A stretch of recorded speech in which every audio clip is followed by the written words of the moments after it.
Welcome! Today, we dive into the essential steps for setting up a multi-rate HDMI encoder for your hotel IPTV system. With the growing demand for high-quality streaming, investing in the right HDMI encoder is crucial. Don't forget to check out the 2TV Store, the best IPTV provider for all your needs. First, understand what a multi-rate HDMI encoder does.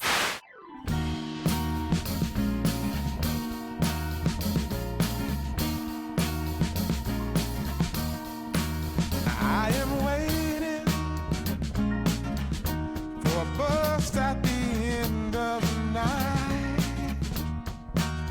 under street lamp. It allows you to convert multiple HDMI sources into IP streams. This is perfect for hotels wanting to provide diverse content to guests. Next, consider models like the 16 HD encoder of B3.0, which supports H265 for efficient encoding. When setting up, prioritize low latency. A good encoder ensures real-time streaming without buffering. Check specs for PoE support, which simplifies installation by reducing cable clutter.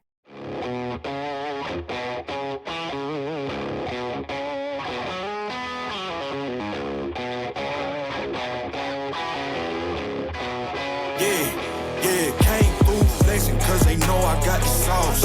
Got the presence on me, I can't ever take it off. That's why I came country boy stepping, yeah, I'm country. Remember, selecting the right bitrate is vital. Aim for a balance between quality and bandwidth usage. Finally, maintain your system's performance. Regularly update your encoders and check network stability for uninterrupted service. To maximize your hotel's IPTV potential, explore options at the 2TV Store, where they provide top-tier solutions. Happy streaming!